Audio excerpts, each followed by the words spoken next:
দেখব 9 নাম্বার কোশ্চেনটা দেখব। ৫ টাকায় ৮টি আমলকি ক্রয় করে ৫ টাকায় ৬টি দরে বিক্রি করলে শতকরা কত লাভ বা ক্ষতি হবে? এই ধরনের ম্যাথ আমরা সমাধান করেছি এর আগে। এমসিকিউ আমরা সমাধান করেছি। ২.১ এ আমরা সমাধান করেছি। এই ধরনের ম্যাথে কথা ছিল, এই ধরনের ম্যাথের ক্ষেত্রে কথা ছিল যে একটির ক্রয় মূল্য এবং একটির বিক্রয় মূল্য বের করবেন। একটির ক্রয় মূল্য, একটির বিক্রয় মূল্য বের করে দেখবেন ক্রয় মূল্য বেশি না বিক্রয় মূল্য বেশি। যদি বিক্রয় মূল্য বেশি হয় সেই ক্ষেত্রে লাভ, যদি বিক্রয় মূল্য কম হয় সেই ক্ষেত্রে ক্ষতি। তাহলে আমরা ৫ টাকায় ৮টি আমলকি ক্রয় করে ওকে এইটুকুনি আগে ক্যালকুলেশন করব। তাহলে ৮টি আমলকির ক্রয় মূল্য হচ্ছে, একটু খেয়াল করবেন, ৮টি আমলকির ক্রয় মূল্য যদিও বা করা আছে, তারপর আমি একটু বিশ্লেষণ করি। ৮টির ক্রয় মূল্য হচ্ছে ৫ টাকা। একটির ক্রয় মূল্য কত হবে? অবশ্যই ৫/৮ টাকা হবে। এখন আসেন, ৫ টাকায় ৬টি দরে বিক্রি করলে তার মানে ৬টির বিক্রয় মূল্য হচ্ছে ৫ টাকা। তো ৬টির বিক্রয় মূল্য হচ্ছে ৫ টাকা। একটির বিক্রয় মূল্য হচ্ছে ৫/৬ টাকা। এখন ৫/৮ বড় না ৫/৬ বড়? ৫/৮ বড় না ৫/৬ বড়? অবশ্যই ৫/৬ বড়। ৫/৬ বড়। এটা আপনি ক্যালকুলেটরে করেও করতে পারেন অথবা বিভিন্ন শর্টকাট আছে। হ্যাঁ, ৫/৬ চাপবেন, চাপার পরে দেখেন, আমি যদি আপনাকে একটু বোঝাই এখানে ৫/৬ ৫/৬ মানে হচ্ছে 0.83 0.83, ঠিক আছে? 0.83 0.83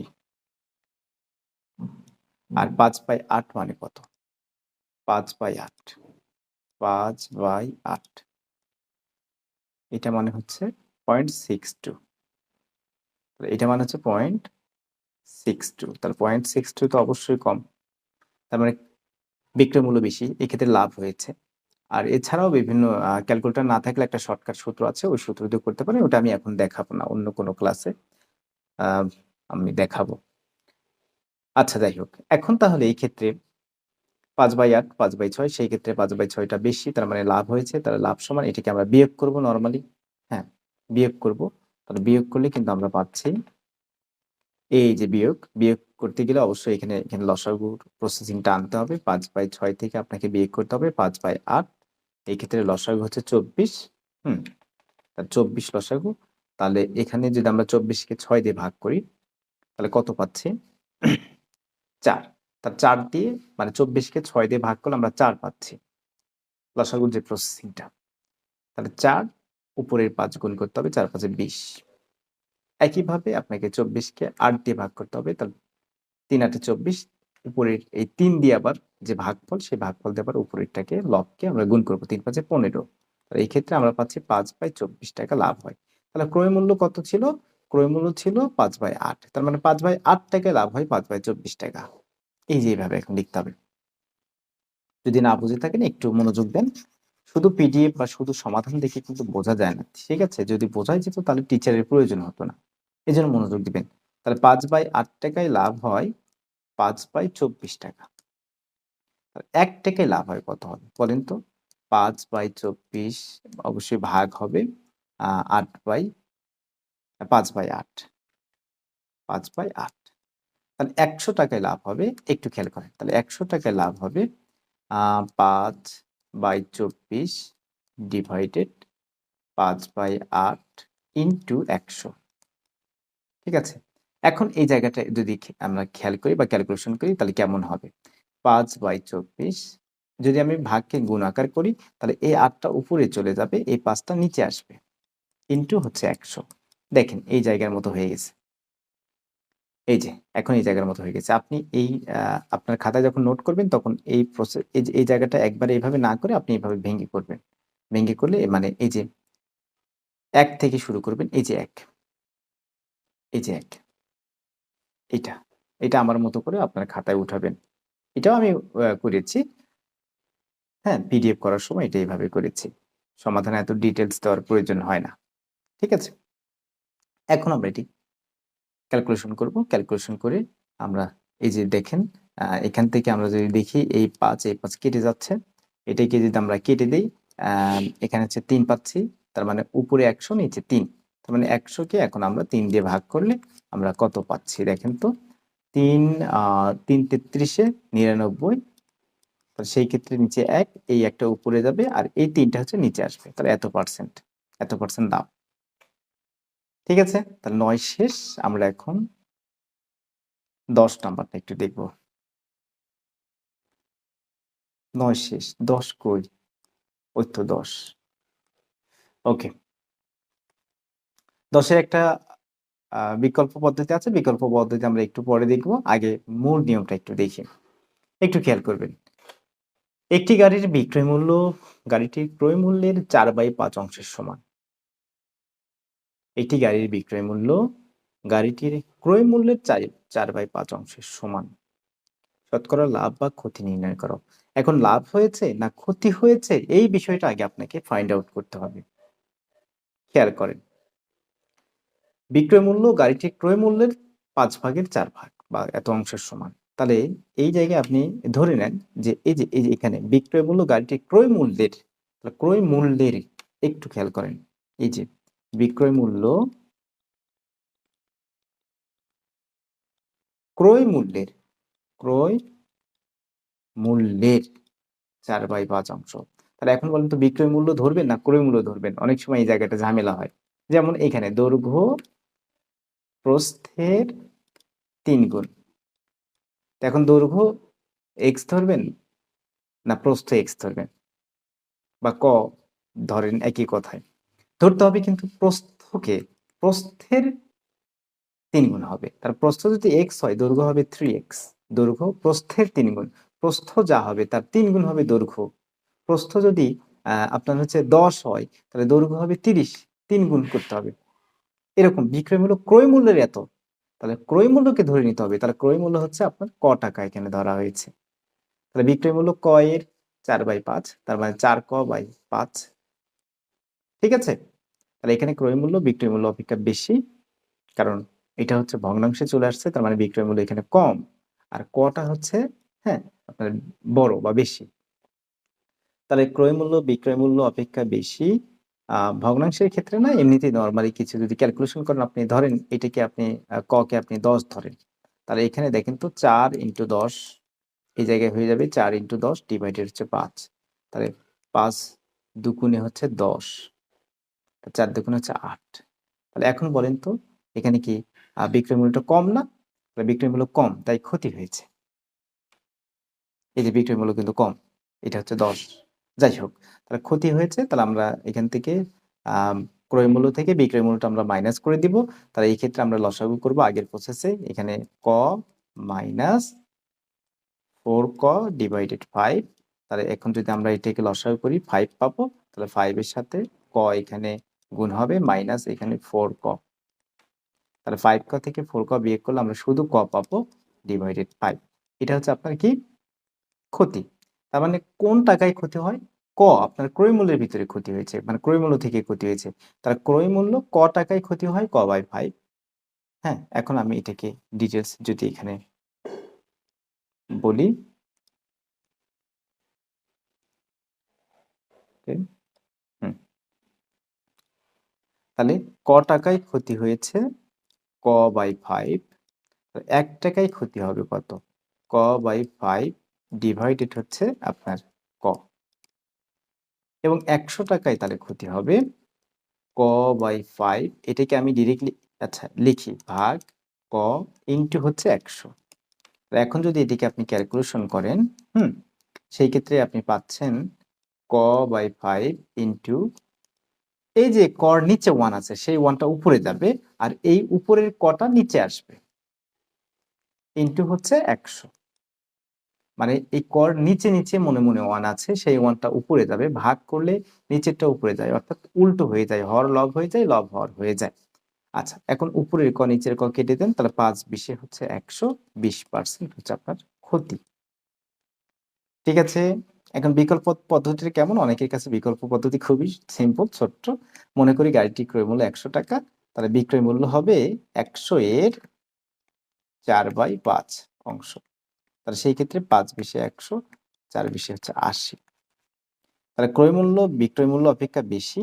হ্যাঁ, ক্রয় মূল্যটা বিক্রয় মূল্য অপেক্ষা বেশি, কারণ ক্রয় মূল্য আপনি 100 টাকা ধরেছেন আর বিক্রয় মূল্য আপনি ক্যালকুলেশন করে বের হয়েছে 80 টাকা। একটু বুঝেন, মানে এখানে তো বলছেই যে বিক্রয় মূল্য গাড়িটির ক্রয় মূল্যের এত, তাহলে ক্রয় মূল্য আপনি ধরেছেন 100, তাহলে 100 এর 4/5, এই যে এটা হচ্ছে আপনার কি বিক্রয় মূল্য। ঠিক আছে, তাহলে 20, 4 20 হচ্ছে 80 টাকা। তাহলে 80 টাকাতে বিক্রি করছেন, কিনছেন 100 টাকা দিয়ে, তাহলে 20 টাকা আপনার ক্ষতি হয়েছে, 20% ক্ষতি, এই যে ক্ষতি সমান এত। 10 নাম্বারটা এই যে বিকল্প পদ্ধতি যেটা আছে এটা দিয়ে করলে খুবই সিম্পল, ছোট্ট হয়ে যায়। আপনি চেষ্টা করবেন বিকল্প পদ্ধতি ইউজ করার জন্য। ওকে, আমরা এরপরে নেক্সট ম্যাথটা একটু দেখব। নেক্সট ম্যাথ, ওকে, 11 নাম্বার ম্যাথ। খেয়াল করবেন, একটি দ্রব্য 400 টাকায় বিক্রি করলে যত ক্ষতি হয়, 480 টাকায় বিক্রি করে তার 3 গুণ লাভ হয়। দ্রব্যটির ক্রয় মূল্য নির্ণয় করো। খুবই সুন্দর একটা ম্যাথ এবং অনেকের কাছে কঠিন হতে পারে, অনেকের কাছে সহজ হতে পারে। একটি দ্রব্য আছে, এই দ্রব্যটা আপনি 400 টাকায় বিক্রি করলে যত ক্ষতি হয়, 480 টাকায় বিক্রি করে তার 3 গুণ লাভ হয়। পেঁয়াজ আছে কিন্তু কথার ভিতরে, প্রচুর পেঁয়াজ।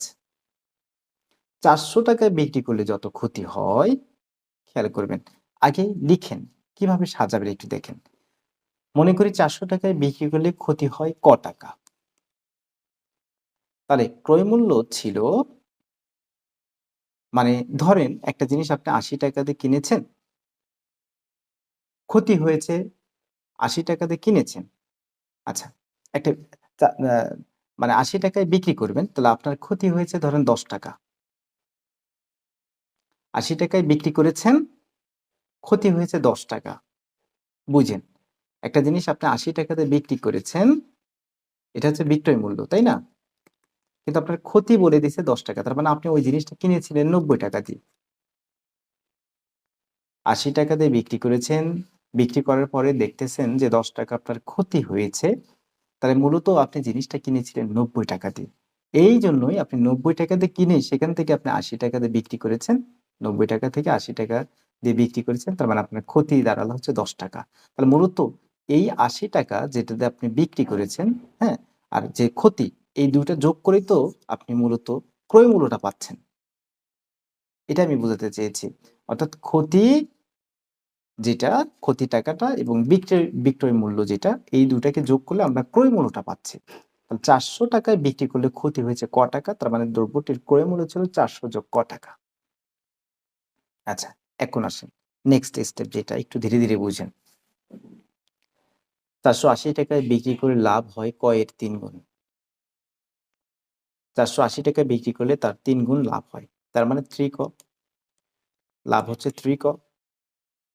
তাহলে এখন এই যে ক্রয় মূল্য তাহলে কত, লাভটাকে বাদ দিয়ে দিতে হবে। লাভটাকে কি করতে হবে, বাদ দিয়ে দিতে হবে। যেমন এই জিনিসটাই আপনার লাভ হয়েছে, তেমন 80 টাকায় কিনেছেন, আপনার 80 টাকায় বিক্রি করেছেন, আপনার লাভ হয়েছে 10 টাকা। 80 টাকায় বিক্রি করেছেন, বুঝেন, 80 টাকায় একটা জিনিস বিক্রি করেছেন। আপনার এই স্টেপ না, এই স্টেপ কিন্তু আলাদা। ওই 90 টাকা বা 80 যোগ 10 ওইটা আলাদা, এখন আলাদা স্টেপ। একটা জিনিস আপনি 80 টাকায় কিনেছেন, 80 টাকায় বিক্রি করেছেন, সরি, 80 টাকায় বিক্রি করেছেন, আপনার লাভ হয়েছে 10 টাকা। তার মানে আপনার ক্রয় মূল্য কত ছিল? ক্রয় মূল্য কত ছিল? 80 টাকাতে বিক্রি করেছেন, লাভ হয়েছে 10 টাকা। 80 টাকায় বিক্রি করেছেন, লাভ হয়েছে 10 টাকা। তারপর আপনার ক্রয় মূল্য 70 টাকা ছিল। 70 টাকায় কিনে আপনি 80 টাকায় বিক্রি করেছেন। সেই ক্ষেত্রে আপনার লাভ হয়েছে 10 টাকা। তাহলে মূলত এই 70 কে যদি আপনি বের করতে চান, তাহলে এই যে আপনি যে বিক্রি করেছেন, এই বিক্রয় মূল্য থেকে এই 10 টাকে আপনার লাভটাকে কি করতে হবে স্যার? বাদ দিতে হবে। তার মানে 80 বিয়োগ 10 মানে হচ্ছে 70 টাকা। তাহলে মূলত 3 গুণ যেহেতু লাভ হয়েছে, তার মানে 3 ক লাভ। তাহলে মূল টাকা থেকে ওই 3 ক কে বিয়োগ করে দিতে হবে। তাহলে 480 টাকায় এই যে 480 থেকে আপনার 3 ক কে বিয়োগ করে দিতে হবে। তাহলে আপনার ক্রয় মূল্য বের হচ্ছে। ২ টা স্টেপ ২ ভাবে আপনাকে মাথার ভিতরে ক্যাচ করে নিতে হবে। তারপরে এক জায়গায় করে এগুলো ক্যালকুলেশন করতে হবে। ক্যালকুলেশন করলে আপনার অ্যান্সার মিলে যাবে। তার মানে এখান থেকেও ক্রয় মূল্য বের করে রাখছি আমরা, এখান থেকেও ক্রয় মূল্য আমরা বের করে রাখলাম। এখন তাহলে ক্রয় মূল্য যেহেতু সমান, তার মানে এই দুইটাকে আমরা সমান লিখতে পারি। এই দুইটাকে আমরা কি লিখতে পারি? সমান লিখতে পারি। ঠিক আছে,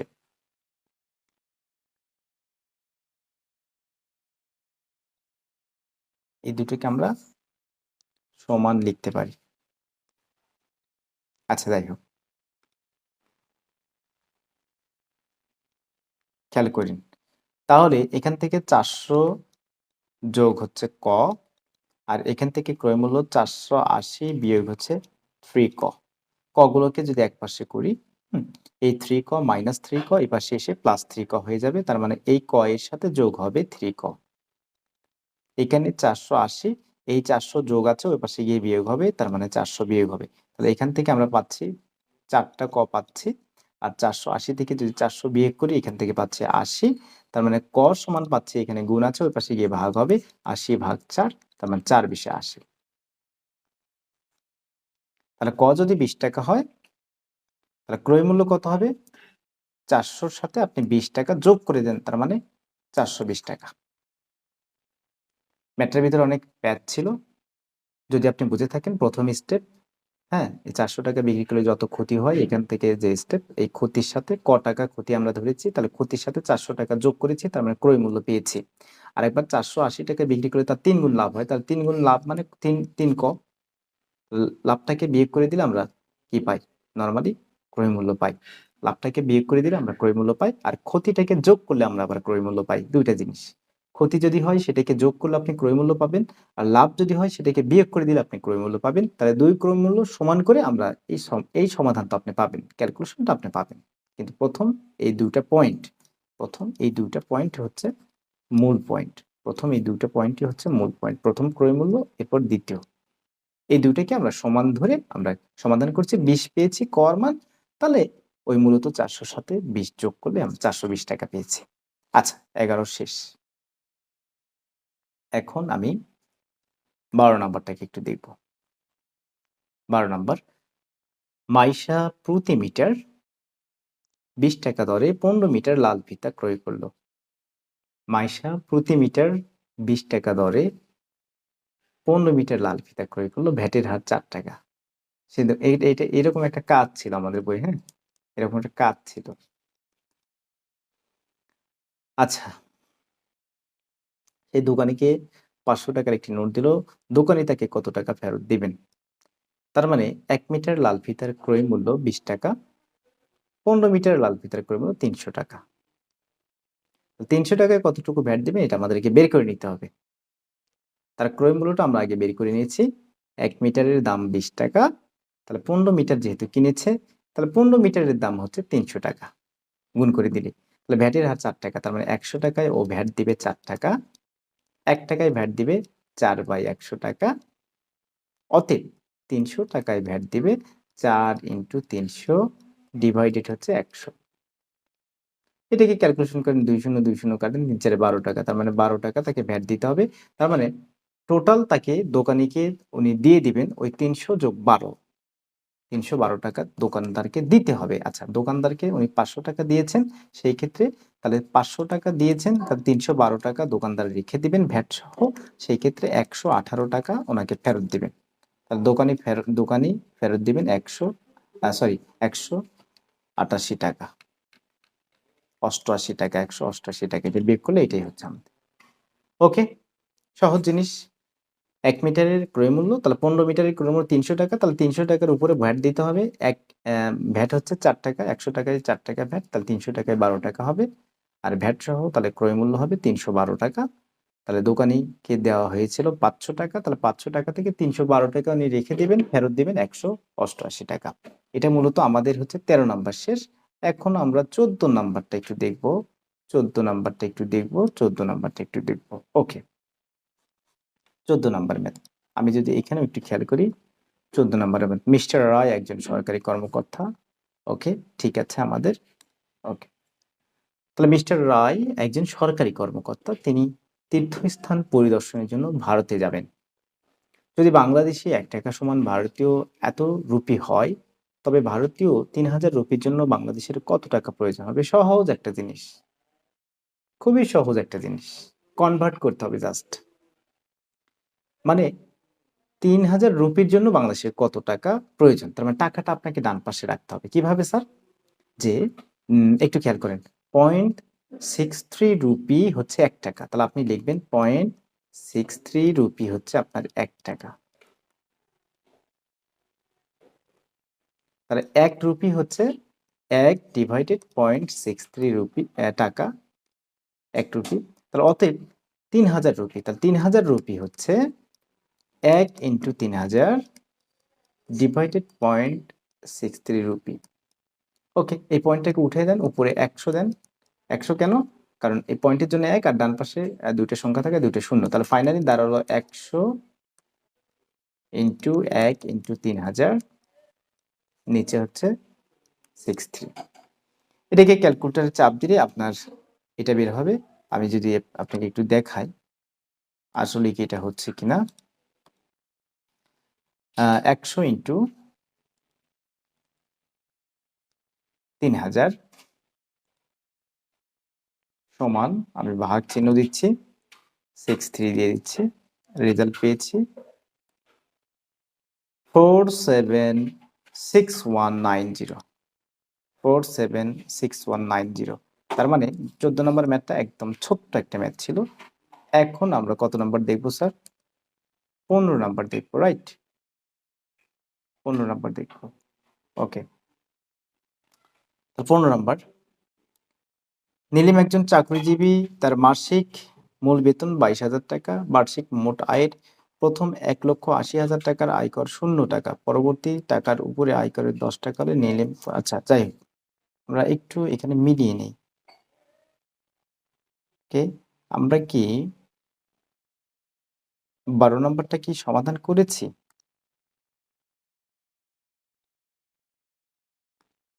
12 নম্বরটা আমরা সমাধান করি নাই। আচ্ছা, 12 নম্বরটা আমরা সমাধান করি নাই। 12 নম্বরটা আমাদের স্কিপ হয়ে গেছে। 12 নম্বরটা আমরা সমাধান করব। ওকে, আচ্ছা, এটাকে আগে শেষ করে দেই, ফিনিশ করে দেই। নীলিম একজন চাকরিজীবী, তার মাসিক মূল বেতন হচ্ছে 22,250 টাকা। তার মানে 12 আপনার হচ্ছে ১ মাসের মূল বেতন হচ্ছে 22,250 টাকা। তাহলে 12 মাসের বেতন হচ্ছে একক, দশক, শতক, হাজার, অযুত, লক্ষ, 2,67,000 টাকা। 2,67,000 টাকা। ওকে, তাহলে ১ মাসের মূল বেতন হচ্ছে 22,250 টাকা। তাহলে 12 মাসের বেতন হচ্ছে সেই ক্ষেত্রে 2,67,000 টাকা। করযোগ্য টাকার পরিমাণ হচ্ছে বার্ষিক মোট আয়ের প্রথম 1,80,000 টাকা তিনি কর দেন, সেই ক্ষেত্রে করযোগ্য টাকার পরিমাণ হচ্ছে এত টাকা। এই যে 1,80,000 টাকা বিয়োগ করে দিলে আমরা পাচ্ছি হচ্ছে 87,000 টাকা, 87,000 টাকা। ওকে, তাহলে এখন বলছে পরবর্তী টাকার উপর আয়কর হার 10 টাকা হলে নিরিম কর বাবদ কত টাকা পরিশোধ করবেন? আচ্ছা, একটু খেয়াল করেন। তাহলে 100 টাকার মানে টাকার উপর আয়করের হার 10 টাকা। তার মানে 100 টাকা, এটা হচ্ছে 10 টাকা। তার মানে 100 টাকায় আয়কর হচ্ছে 10 টাকা। ১ টাকায় আয়কর হচ্ছে 10 বা 100 টাকা। অতএব 87,000 টাকা আয়কর হচ্ছে। এটা কি আপনি ক্যালকুলেশন অবশ্যই করতে পারবেন। 8,7,0,0,0 ডিভাইডেড হচ্ছে 100, ২ শূন্য ২ শূন্য কাটলে আমরা 8,7,0,000 পাচ্ছি, 8,700। আরেকবার বলি, ইনি একজন চাকরিজীবী, তার মাসিক মূল বেতন হচ্ছে এত টাকা, বার্ষিক মোট আয়ের প্রথম 1,80,000 টাকা, আয়কর 0 টাকা। আচ্ছা, এটা দ্বারা বোঝাচ্ছে তার মূল বেতন থেকে ওই যে করযোগ্য টাকার পরিমাণ সেটা আমাদেরকে বের করে নিতে হবে। অর্থাৎ মূল টাকা থেকে 1,80,000 টাকা বিয়োগ করে দিলে তার 87,000 টাকা থাকতেছে। পরবর্তী নীলিম কর বাবদ কত টাকা পরিশোধ করেন? তাহলে 100 টাকার এই 87,000 টাকার তিনি কর পরিশোধ করেন আরকি। করযোগ্য টাকার পরিমাণ এটা বের করে নিতে হবে। বার্ষিক মোট আয়ের প্রথম 1,80,000 টাকার আয়কর হচ্ছে 0 টাকা। তাহলে মূল টাকা থেকে আপনাকে কি করতে হবে? ওই যে মূল বেতন থেকে, মানে টোটাল বেতন 12 মাসের বেতন থেকে ওই 1,80,000 টাকা বিয়োগ করে দিতে হবে। বিয়োগ করে দিলে আপনি পাবেন 87,000 টাকা। এই 87,000 টাকার কর দিতে হবে। ১০০ তে ১০ টাকা, তাহলে 87,000 এ কত টাকা এটা বের করতে হবে। তাহলে ১০০ তে টাকার আয়কর হচ্ছে 10 টাকা, ১ টাকার আয়কর হচ্ছে 10 বা 100 টাকা, অতএব 87,000 এ এটা হচ্ছে আপনার ৮,৭০০ টাকা। যাই হোক। তাহলে এই বিষয়টা আপনার ক্লিয়ার কিনা আমাকে একটু জানাবেন। আর সমাধানটা আপনি এইভাবে আপনার খাতায় উঠাবেন। এখন আমরা একটু 12 নম্বর ম্যাথটা একটু দেখব। 12 নম্বর ম্যাথটা আমাদের স্কিপ হয়ে গেছে। 12 নম্বর ম্যাথটা আমাদের স্কিপ হয়ে গেছে। ওকে। 8, 9, 10, 12। ওকে। এই ম্যাথটা আপনি খুবই সহজে করতে পারবেন। দেখে দেখে অ্যান্সার করা যায়, একটু ক্যালকুলেশন করলে অ্যান্সার করা যায়। আমরা আগে মূল নিয়ম শিখবো, তারপর আমরা আমাদের যে শর্টকাট যে পদ্ধতি আছে এটা আমরা শিখবো পরে। শর্টকাট পদ্ধতিটা আমরা পরে শিখবো। ওকে? আচ্ছা। 12 নম্বর। একটি ঘড়ি ৬২৫ টাকায় বিক্রি করে 10% ক্ষতি হয়, কত টাকায় বিক্রি করে 10% লাভ হবে? 10% ক্ষতিতে যেটা, তার মানে ১০০ থেকে আপনাকে ১০ বিয়োগ করে দিতে হবে, তার মানে ৯০ টাকা। ওকে। তাহলে বিক্রয় মূল্য ৯০ টাকা হলে ক্রয় মূল্য কত ছিল? ১০০ টাকা। ১০০ টাকা যেহেতু আপনি ক্রয় মূল্য ধরেছেন, তাহলে ১ টাকা হলে ১০০/৯০ টাকা। তাহলে ৬২৫ টাকা যদি হয় বিক্রয় মূল্য, সেই ক্ষেত্রে আপনার এত টাকা। অর্থাৎ আ ৬, ২, ৫, ০, ৬,২৫০ ডিভাইডেড হচ্ছে ৯ টাকা। এটা হচ্ছে আপনার ক্রয় মূল্য। এখন আসেন, 10% লাভ করবেন। এই টাকা থেকে 10% কিন্তু আপনাকে লাভ করতে হবে। এই ক্রয় মূল্য থেকে আপনাকে 10% লাভ করতে হবে। হ্যাঁ? কত টাকায় বিক্রি করতে হবে এটা বের হবে। তাহলে ক্রয় মূল্য যদি ১০০ টাকা হয়, বিক্রয় মূল্য হচ্ছে ১১০ টাকা। 10% লাভে, যেহেতু 10% লাভে এই কথাটা লিখে, তার মানে ১০০ টাকার জিনিস আপনাকে বিক্রি করতে হবে ১১০ টাকা। একটু খেয়াল করবেন। ১০০ টাকার জিনিস আপনাকে বিক্রি করতে হবে ১১০ টাকা। ১১০ টাকা। যেহেতু 10% লাভ করতে হবে। তাহলে ৳১ জিনিস আপনাকে বিক্রি করতে হবে ১১০/১০০ টাকা। অতএব এই যে ক্রয় মূল্য ৬,২৫০ ডিভাইডেড হচ্ছে ৯ টাকার জিনিস আপনাকে বিক্রি করতে হবে। হ্যাঁ? ৯ টাকার জিনিস আপনাকে বিক্রি করতে হবে ১১০/১০০ ইন্টু ৬,২৫০ ডিভাইডেড হচ্ছে ৯। এটাকে জাস্ট ক্যালকুলেশন করলে, আমরা উপরে গুণ করলে, বা আগে একটা কাজ করতে পারি, আমরা ২ টা শূন্যগুলো আমরা কেটে দিতে পারি একটু ছোট করার জন্য। কিভাবে? এখানে ১০০ তে ২ টা শূন্য আছে, ১ টা ২ টা শূন্য। এখান থেকে ২ টা শূন্য কেটে দেন। তাহলে ১১ র সাথে ৬২৫ গুণ করেন। ৬২৫ গুণ করলে আমরা ৬,৮৭৫ পাবো। আর ৯ দিয়ে ভাগ করব। ভাগ করলে আমরা রেজাল্ট ফাইনালি এটা পাচ্ছি। তার মানে এত টাকায় বিক্রি করলে আপনি 10% লাভ পাবেন। প্রিয় শিক্ষার্থী, যাই হোক, আমরা এখানে যতগুলো ম্যাথ ছিল আমরা সবগুলোই আমরা সমাধান করলাম। হুম? আ অনেকেই ভালোভাবে বুঝেছেন। অনেকেই আবার একটু প্রবলেম হয়েছে, যে সেই জায়গাটা আপনার প্রতি সাজেশন হলো, ওই জায়গাটা আপনি আবার দেখেন। নিজেও একটু বোঝার ট্রাই করেন। নিজেও আ আপনাকে অলরেডি 50% নিজে আপনাকে বুঝতে হবে। এরপরে আপনার নিজের খাতায় নোট করতে হবে। হ্যাঁ? দেন আপনি ক্লিয়ারলি বুঝবেন। শুধু এখানে আমার কথা হয়তো আপনার মাঝে বুঝতে অসুবিধা হতে পারে। এটা নিয়ে টেনশন করার প্রয়োজন নাই। তো দেখা হচ্ছে নেক্সট পর্বে অন্য কোনো অধ্যায় নিয়ে। ভালো থাকবেন। আসসালামু আলাইকুম ওয়া রাহমাতুল্লাহ।